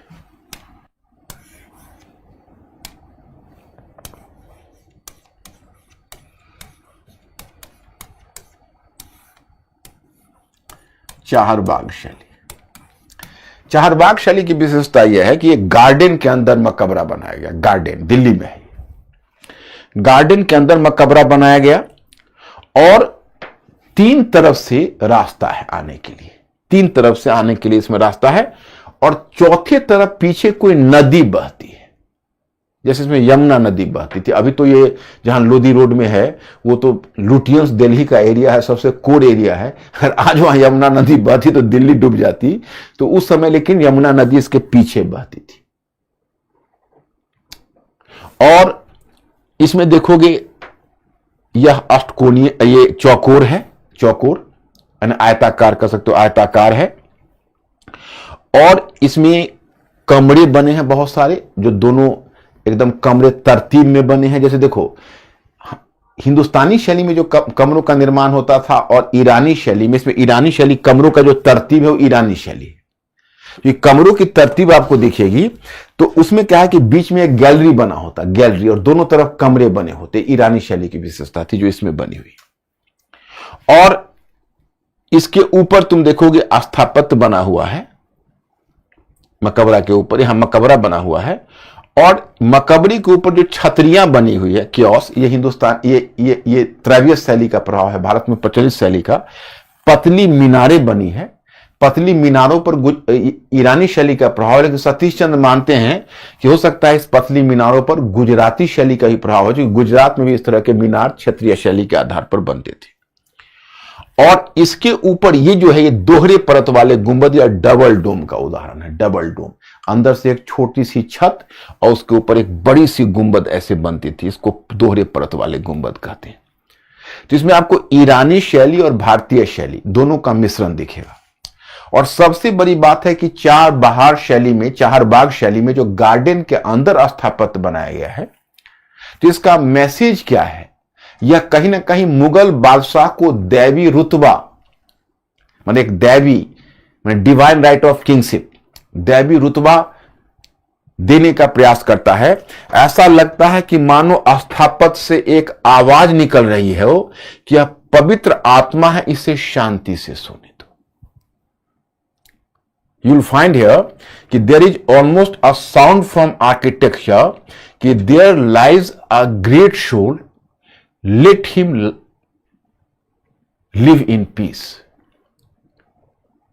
और let him sleep in peace। मतलब एक आवाज निकलती, अरे डिस्टर्ब मत करो, पवित्र आत्मा है, शांति से सोने दो। तो ये दैवी रुतबा देने की कोशिश की गई है मुगल बादशाह।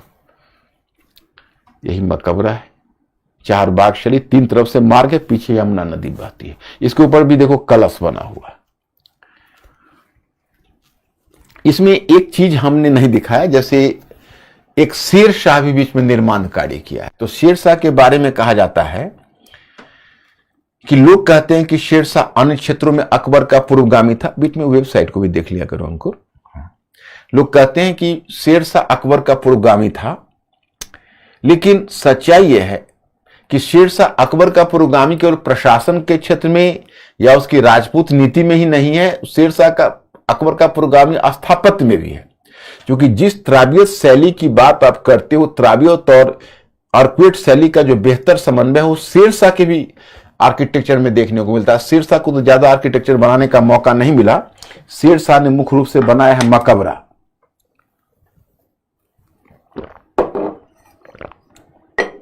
शेर शाह ने मुख्य रूप से मकबरों का निर्माण करवाया है। ही बिल्ट टॉम। तो शेर शाह ने जिन मकबरों का निर्माण करवाया है, उन्हीं मकबरों में एक शानदार मकबरा है शेर शाह का, वह है सासाराम। सासाराम में जो शेर शाह का मकबरा है, that is the example of a शानदार आर्किटेक्चर। अब बताइए, वो रिवर के अंदर बनाया गया है, नदी के अंदर, तालाब के अंदर बनाया गया है और बड़ा ही ऊंचे चबूतरे पर, तालाब के अंदर ऊंचा चबूतरा बना है, उस पर स्थापत्य है। इतना शानदार, हालांकि एकहरा गुंबद है, दोहरी परत वाले गुंबद नहीं है, छतरियां बनी हुई है। लेकिन आप उस तालाब में ऐसा मकबरा शानदार है कि अगर तालाब में कंकर गिरता है तो जो पानी में हलचल होता है, उस पानी के हलचल से पता चलता है, ऐसा इंप्रेशन मिलता है कि मानो स्थापत्य चल रहा हो। जो स्थापत्य है उसकी गति दर्शाता है कि मानो मूवमेंट हो रहा स्थापत्य। अब आते हो अकबर का युग। अकबर का युग तो शानदार है स्थापत्य निर्माण में। अबुल फजल लिखता है कि अकबर ने 500 से अधिक शानदार स्थापत्य बनवाए। अबुल फजल 500 से अधिक शानदार स्थापत्य बनवाए और उसे सजाया। अकबर ने जो किले बनवाए थे वो किले पहले बनवाया आगरा, आगरा के बाद फिर फतेहपुर सीकरी और इलाहाबाद, फिर लाहौर और फिर पेशावर के पास अटक। इतनी जगहों पर किले बनवाए और स्थापत्यों का निर्माण करवाया।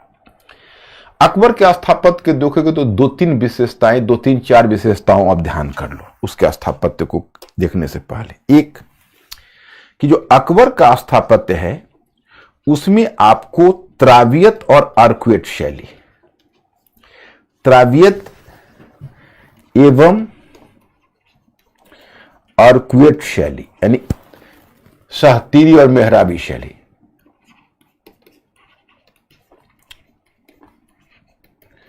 शैली का बेहतर प्रयोग। मतलब आपको सूचना मिलेगी कि स्थापत्य मुख्य रूप से त्रावियत शैली में निर्मित है। जो स्थापत्य मुख्य रूप से निर्मित है वह स्थापत्य मुख्य रूप से त्रावियत शैली में निर्मित है और केवल सजावट के लिए अर्कवेट शैली का प्रयोग हुआ है।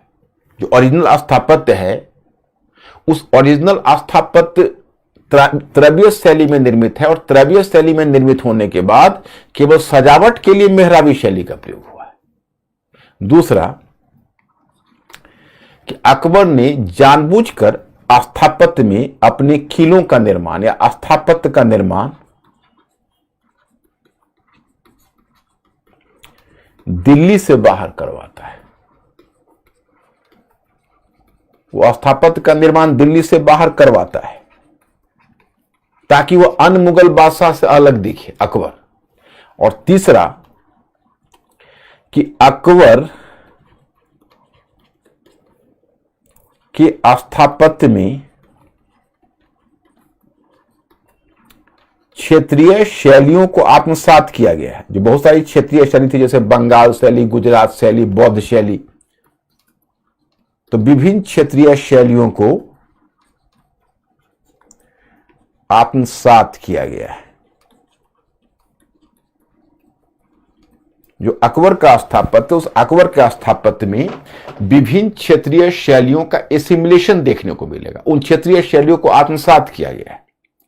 जैसे आप यहां आगरा के किले को ही देखिए तो आपको दिल्ली के लाल किला से अधिक शानदार दिखेगा। आप लोग अगर आगरा के बहुत लोग जरूर होंगे तो आप खुद विजुअलाइज करते होंगे, आप बाकी लोग भी वहां जाकर आगरा के किले को देखा होगा तो देखो कितना ये लाल पत्थर से शानदार। अकबर के विषय में है कि अकबर ने मुख्य रूप से लाल पत्थर में जो अकबर के स्थापत्य बने हैं उसमें अकबर के स्थापत्य में अकबर के चरित्र की दृढ़ता दिखती है। मतलब अकबर के स्थापत्य में एक बनते हुए साम्राज्य की झलक मिलती है।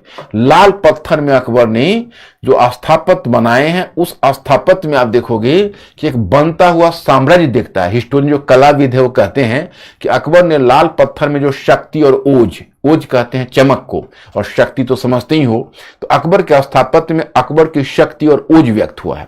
तो ये देखिए ये लाल पत्थर से उसने शानदार स्थापत्य बनवाए हैं। उसके अंदर घुसते ही आपको सबसे पहले जहांगीरी महल मिलेगा।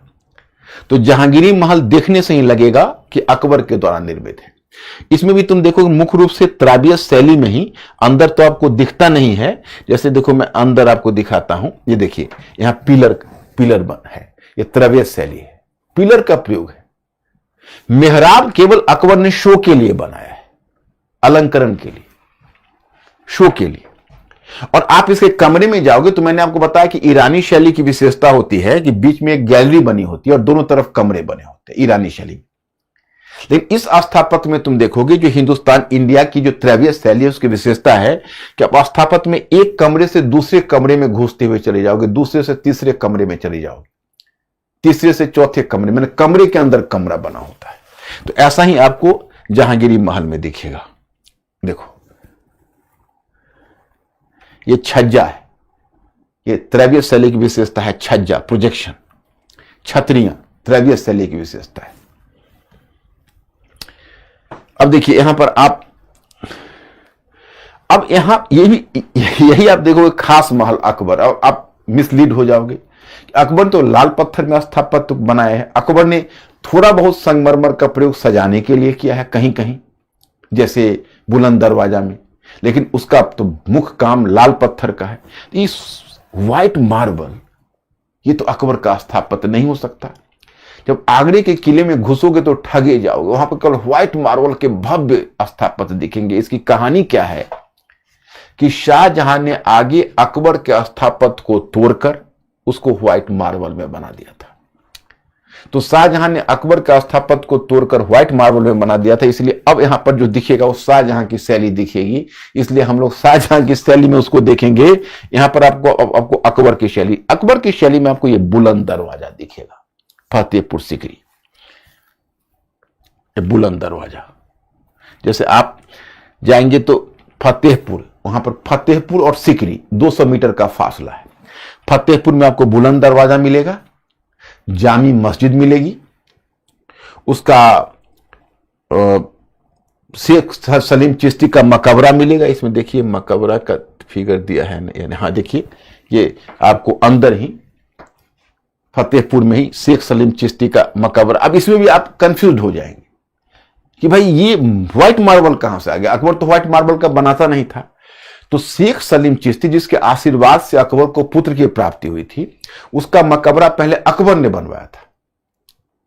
वो लाल पत्थर में बनवाया था, परंतु उसको दोबारा तुरवा के जहांगीर ने, क्योंकि जहांगीर के समय व्हाइट मार्बल का प्रयोग हुआ है, तो जहांगीर ने उसको व्हाइट मार्बल में बनवाया। संगमरमर की जो जाली आपको दिख रही है, ये देखिए गौर करके, संगमरमर की जाली, ये भी अकबरकालीन स्थापत्य की विशेषता नहीं है, जहांगीरकालीन स्थापत्य की विशेषता है। तो आपको ये यहां पर मिलेगा। अब ये देखिए यहां पर ये बुलंद दरवाजा है। बुलंद दरवाजा में आप देखिए थोड़ा थोड़ा व्हाइट मार्बल का प्रयोग एक बार 2018 के पीटी में पूछा है। थोड़ा थोड़ा देखो, ऊपर देखिए, छतरियों में देखिए, आपको हल्का व्हाइट मार्बल देखिएगा प्रयोग। ये अकबर के गुजरात विजय से दक्कन विजय के उपलक्ष्य में 1602 में, जो अकबर ने दक्कन विजय की जब खानदेश को जीता था, तो 1602 में यह बुलंद दरवाजा बना था। अब यहां आपको सीकरी में बहुत सारे स्थापत्य दिखेगा, जैसे दीवाने आम, ये फतेहपुर सीकरी में। अब देखो ये पिलर्स को देखो, आपको लगेगा किसी हिंदू के घर का बरामदा है। ये सहतीर बना हुआ है, देखो ये पिलर्स बना हुआ है। ये त्रैविय शैली है, जो अकबर की विशेषता है स्थापत्य की। अंकुर ओके है? देखिए ये आपको दीवाने खास फतेहपुर सीकरी में देखो, ये छज्जा है, ये छतरियां बनी है। अंदर जाओगे तो सहतीर बना हुआ है जो दिख नहीं रहा, और ये जो आपको मेहराब जहां तहां दिख रहा है, ये सजावट के लिए और कुछ नहीं। ये लगता है त्रैविय शैली में ही निर्मित है, और थोड़ा बहुत आर्कुएट शैली का प्रभाव। ये देखो ये पंचमहल है, ये पंचमहल बुद्धिस्ट शैली में बना हुआ है। तो अकबर एक सही मायने में कहोगे तो वो एक भारतीय शासक था, हिंदुस्तानीकरण उसका हो चुका था। उसका सारी शैलियां वगैरह में भी आपको हिंदुस्तान का प्रभाव दिखेगा, ज्यादा गहरा छज्जा। और ये शेख सलीम चिश्ती का मकबरा मैंने आपको बताया ही था, शेख सलीम चिश्ती का मकबरा। ये फतेहपुर सीकरी में जाओगे ना, तो अंदर में इस प्रांगण में हमको बड़ा अजीब सा महसूस हुआ जब इस प्रांगण में खड़ा हुआ। मतलब बड़ा शानदार लगता है। अंदर खड़ा होने के बाद लगता है कि भाई जब अकबर अपने फुल स्ट्रेंथ में होगा तो कैसा यहां दृश्य होगा। ये फतेहपुर में इस तरह की फीलिंग आती है।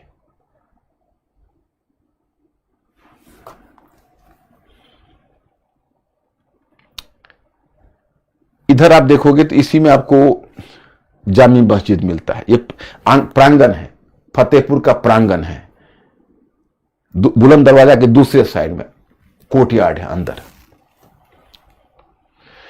देखिए ये सीकरी में जोधाबाई का महल है। देखिए एकदम हिंदू रीति से पिलर, सहतीर, छज्जा, एक राजपूत औरत के सम्मान में जो बना है। ये देखिए छज्जा, ये छतरियां, ये सब त्रैविय शैली का प्रभाव। यहां पर उसका एक रसोई है। जैसे अब फतेहपुर सीकरी में जाओगे तो ये रसोई में आजकल क्या किया है टूरिस्ट डिपार्टमेंट, कि वहां पर एक राजस्थानी महिला को बैठा दिया है, जो मतलब बाजरे की रोटी बनाती है और वहां पर बाजरे की रोटी बना के उसको घी में डाल के टूरिस्ट को ऑफर करती है खाने के लिए। क्योंकि यहां पर जोधाबाई एक राजपूताना से थी, तो उनका किचन में भी बाजरे की रोटी, घी लगी हुई बाजरे की रोटी ऑफर किया जाता है। और किचन यहां अभी भी किचन को वर्किंग रखा गया है। ये देखिए बीरबल पैलेस, ये भी हिंदू स्थापत्य की पूरी आपको तस्वीर नजर आएगी। छज्जा, छतरिया, गुंबद है नाम मात्र का, अंदर सहतीरी शैली बना हुआ है। अब देखो ये जहांगीर की विशेषता है। जहांगीर के काल में आपको 3 ही स्थापत्य मिलेंगे। जहांगीर के काल में आपको 3 ही स्थापत्य मिलेंगे। एक स्वयं अकबर का मकबरा, वो भी अकबर ने अपने मकबरा का डिजाइन, मैं आपको दिखाऊंगा, अकबर ने अपने मकबरा का डिजाइन स्वयं तैयार किया था। 2 मंजिल तो अकबर ने बनाई है खुद, तीसरी मंजिल बनाई है जहांगीर ने। जहां जहांगीर का निर्माण कार्य है आपको दिख जाएगा। तो एक तो आप अकबर के मकबरा को कंप्लीट किया, दूसरा उसने अपने फादर इन लॉ का मकबरा बनाया जिसका नाम था एतमादुद्दौला की उपाधि मिली थी, और वह नूरजहां का पिता, उसका मकबरा आगरा में बनवाया। अकबर का मकबरा भी आगरा में जाओगे तो हाईवे से जब जा रहे होगे तो हाईवे में से 5 किलोमीटर पहले, सॉरी ये आगरा शहर से 5 किलोमीटर पहले आपको लेफ्ट साइड में उसी हाईवेज पर आपको सिकंदरा मिलता है जगह। उसी सिकंदरा में एक तरह से आगरा ही हुआ सिकंदरा, वो अकबर का मकबरा है। और अकबर के मकबरा का जो ओरिजिनल मकबरा है उसको तो जाटों ने हमला किया था राजा राम जाट के नेतृत्व में, तो अकबर के मकबरा को क्षतिग्रस्त कर दिया था। तो अब उसका एक दूसरा बना हुआ है, रिपेयरिंग वर्क होकर एक अलग बना हुआ है और वो बड़ा भव्य लगता है। जब आप मकबरा के अंदर जाओगे, मैं आगे आपको दिखाऊंगा। और दूसरा है एतमादुद्दौला का मकबरा, उसका फादर इन लॉ था। और तीसरा है अब्दुल रहीम खान खाना का मकबरा। तो कई बार क्या होता है, पीटी में कोई जगह का नाम पूछ देंगे, अब्दुल रहीम खाना का मकबरा कहाँ है, choice A Delhi, choice B Agra, choice C. अब जैसे पूछेंगे आपसे कि अच्छा जहांगीरी महल कहाँ है, choice A Delhi, choice B Agra, choice C Akbar द्वारा निर्मित जहांगीरी महल कहाँ है। तो वो क्वेश्चन पता चला कि आगरा के बदले फतेहपुर सिकरी लग गया। तो फिर ऐसा प्रतीत होता है प्रीलिम्स के एग्जाम में कि जहां किश्ती मेरी डूबी वहां पानी बहुत कम था। तो ये अच्छा, और मैं एक विशेषता और बताऊंगा कि जिसको तुम कहते हो संगमरमर, संगमरमर के युग में स्थापत्य को लाने वाला कौन है, तो जहांगीर है। जहांगीर ने स्थापत्य को मार्बल युग में लाया, और मार्बल युग में लाया यानी संगमरमर, ये जहांगीर की विशेषता है। और जब एक बार मार्बल युग में लाया, मैंने मैटन में दे दिया है, तो जहांगीर ने सजाने के लिए 2 शैलियों का प्रयोग किया संगमरमर में। एक तो संगमरमर का व्यापक प्रयोग, दूसरा पित्रादुरा। अब पित्रादुरा क्या होता था, तो उसको हिंदी में कहते हैं पच्चीकारी। ये पच्चीकारी क्या है मैं आपको दिखाता हूं। और तीसरा है संगमरमर की जाली। संगमरमर की जाली, ये प्रयोग सजाने के लिए जहांगीर ने किया था। देखो अब ये है मकबरा, अकबर का मकबरा। देखने से आपको लगेगा नीचे का जितनी चीजें हैं वो अकबर ने बनवाई है, ऊपर जो व्हाइट मार्बल का ये पार्ट है ये जहांगीर ने कंस्ट्रक्ट करवाया है, ये अकबर का नहीं ओरिजिनली।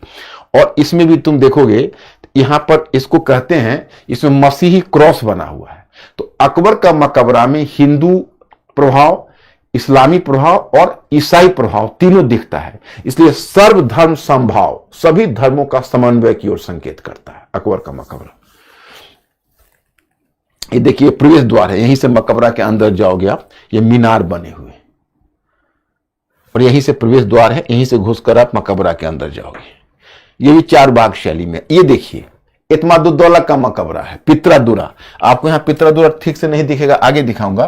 पच्चीकारी में क्या होता था, उसको इनले वर्क कहते हैं, पेंटिंग्स नहीं है। पेंटिंग्स का जैसे आपने छेनी और हथौड़ी लिया, और छेनी हथौड़ी को मतलब दीवार को काट काट के, जैसे मान लो ये व्हाइट मार्बल है, आप इसको कल्पना करो ये व्हाइट मार्बल है, ओके। तो यहां पर छेनी हथौड़ी से आपने ऐसे छोटा छोटा छोटा छोटा, जैसे इसको ऐसे समझो, आपने छेनी और हथौड़ी से इसको धीरे धीरे फूल के आकार का काट दिया, ऐसे ऐसे खाली हो गया।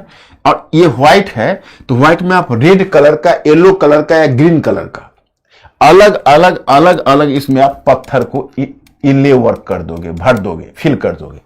तो अब जो यह लुक देगा, ये लुक होगा पच्चीकारी का। मैंने फ्लावर का लुक देगा या अलग अलग चीज आगे मैं आपको बताऊंगा। यहां दिख नहीं रहा, ये देखो पूरे व्हाइट मार्बल। इत्मादुद्दौला का मकबरा पहला ऐसा भवन है एक पूरा व्हाइट मार्बल में देखो ये बनाया है। यहां पच्चीकारी का पहला उदाहरण है। देखो पच्चीकारी, इसमें कुछ कुछ दिखेगा, देखिए शायद आपको दिखे ना दिखे तो मैं फिर आगे दिखाऊंगा। ये अब्दुल रहीम खान खाना का मकबरा, इसमें लाल पत्थर है और व्हाइट मार्बल दोनों को मिला के बनाया है। ये दिल्ली में है शाहजहां। अब देखो असली मार्बल युग शुरू हुआ शाहजहां, मार्बल एज शाहजहां के समय, संगमरमर युग। अकबर और शाहजहां के स्थापत्य की तुलना की जाती है। मैंने यहां तुलना आपको दी हुई है। जैसे देखिएगा हमने आपको दिया हुआ है कि पित्रादुरा का प्रयोग जारी रहा और शाहजहां के समय एक नई शैली जुड़ी, उसको कहते हैं बहुस्तरीय मेहराब। बहुस्तरीय मेहराब का मतलब है मल्टीफोल्ड आर्क। जैसे पहले आर्क ऐसे बनते थे ना, या सिंपल या ऐसे बनते थे, अब वो ऐसे ऐसे ऐसे ऐसे सजाने के लिए आर्क बनाने लगा। ऐसे मैं आपको बताता हूं, दिखाता हूं, देखिए मैं आपको एक दो दिखा देता हूं। देखिए ये देखिए ऐसे ऐसे ऐसे ऐसे ये आर्क बना हुआ है ना, आप लोगों के पास ये होगा, इसको बहुस्तरीय मेहराब बोलते हैं। ये छज्जा है, छज्जा, और ये छतरियां गार्डन के अंदर है, इसको कहते हैं दीवाने खास है। देखिए इसकी शैलीगत विशेषता है, चार वाग शैली, दोहरे परत वाले गुंबद का प्रयोग, छतरियों का प्रयोग, सजावट के लिए पित्रादुरा का प्रयोग और ऊंचे चबूतरे पर स्थापत्य का निर्माण, ये सारी विशेषताएं इसमें। देखिए छज्जा है, छतरियां, देखिए ये सब व्हाइट मार्बल का बना हुआ। जैसे देखो शाहजहां ने आगरा में एक काम करवाया। पहले आगरा में अकबर के जितने स्थापत्य थे केवल जहांगीरी महल को छोड़कर बाकी सारे स्थापत्य को तुड़वा के व्हाइट मार्बल में बनवाया। फिर उसने अपनी नई राजधानी चुनने के लिए दारा सिकोह को भेजा था, तो दारा सिकोह ने नई राजधानी का चयन किया जो दिल्ली में बना, उसको शाहजहांबाद नाम हुआ। वहां पर आपको लाल किला और बाकी भवन, शाही हमाम, दीवाने आम, दीवाने खास, बहुत सारे स्थापत्य बनाए। दीवाने खास के बारे में कहा जाता है इतना खूबसूरत शाहजहां ने बनाया संगमरमर का कि उसमें कहा गया कि गर फिरदौसे उ जमी अस्तो उ हमी अस्तो उ हमी अस्तो उ हमी अस्तो। अगर पृथ्वी पर कहीं स्वर्ग है तो वह यही है, वह यही है, वह यही है। तो ये व्हाइट मार्बल के इसके बेहतरीन है। देखो ये पित्रादुरा थोड़ा थोड़ा दिखेगा, इनले वर्क आपको और आगे दिखाता हूं। ये बहुस्तरीय मेहराब है। मोती मस्जिद, देखो मोती मस्जिद दो है। एक मोती मस्जिद शाहजहां ने आगरा में बनवाया, that is called Moti Masjid, okay. और एक मोती मस्जिद औरंगजेब ने दिल्ली में बनवाया, लेकिन शाहजहां का मोती मस्जिद जो आगरा का बहुत भव्य है। दिल्ली की मोती मस्जिद औरंगजेब ने बनवाई है, वो बहुत घटिया है। ये मोती मस्जिद है, आगरा की है। अब देखो ये मुसम्मन बुर्ज है, यहीं पर शाहजहां को कैद किया था औरंगजेब ने। अब तुम कभी कभी आगरा जाओगे तो आगरा में ये जगह तुम देख रहे हो ना, इसी पर शाहजहां कैद था। अब उधर तो नहीं जाने देते हैं टूरिस्ट को, तो उधर तो नहीं जाने का हमें मौका मिला। इधर एक खुला हुआ प्रांगण, इधर पीछे जाओगे तो पीछे एकदम खाली प्लॉट है। खैर अभी भी गवर्नमेंट के चौकस होने के कारण या आर्कियोलॉजिकल सर्वे ऑफ इंडिया का बिल्डर ने वहां बिल्ड नहीं किया है, तो सीधा यहां से ताजमहल आपको अभी भी दिखेगा। शाहजहां यही चेयर पर बैठा रहता था और यहीं से ताजमहल को निहारता रहता था, यहीं पर कैद था। और ये पहले गोल्ड का बना हुआ था, ये मुसम्मन बुर्ज के ऊपर गोल्ड लगा हुआ था, और अंग्रेज यहां से इस गोल्ड को निकाल लिया और यहां पर पीतल लगा दिया।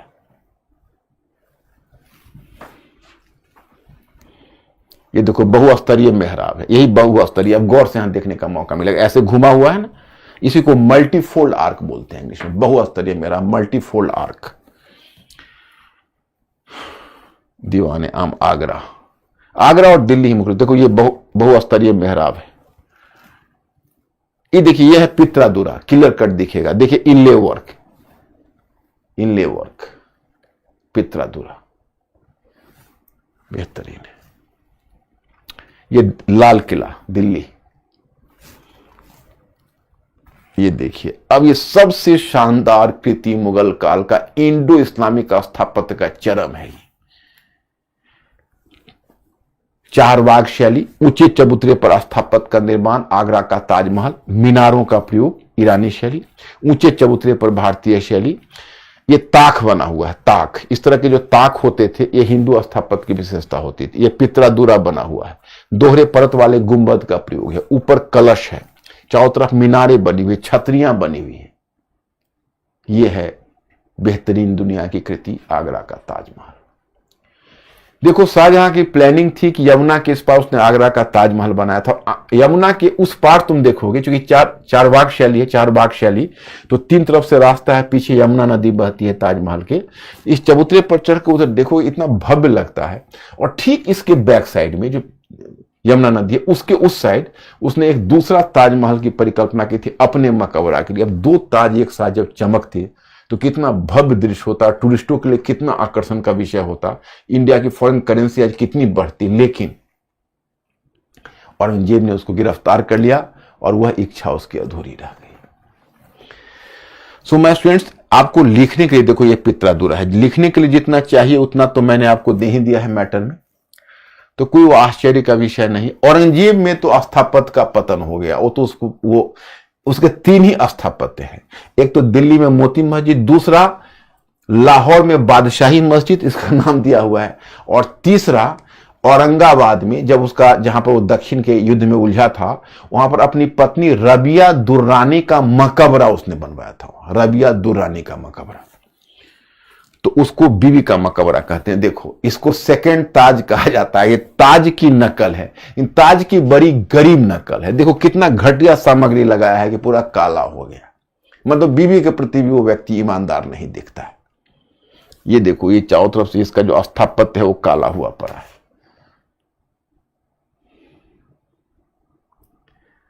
तो यही तीन शैलियां हैं। अब मुझे जितना कंटेंट मैंने आपको दे दिया है, शेरशाहकालीन स्थापत्य का बचा हुआ था, पीछे छूट गया था, ये मैंने आगे डाल दिया है। देखो यही है उसका मकबरा, तालाब के बीच सासाराम में है, बिहार के सासाराम में।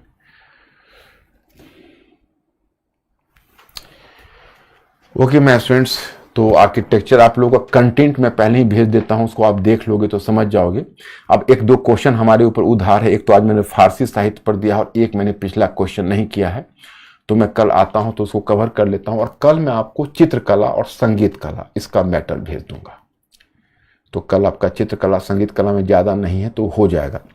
और एक दो क्वेश्चन मुझे, अब टाइम मेरा समाप्त हो गया, स्थापत्य कला में एक दो क्वेश्चन मुझे लिखवाने का मतलब कि आपको होमवर्क देना है, तो कल मैं क्वेश्चन फॉर्म कर दूंगा। आज आप उसको पढ़ लीजिए, कल मैं क्वेश्चन फॉर्म कर दूंगा। तो आज मैं यही रुकता हूं, फिर कल आपसे मिलता हूं। Okay, thank you very much my students, good night.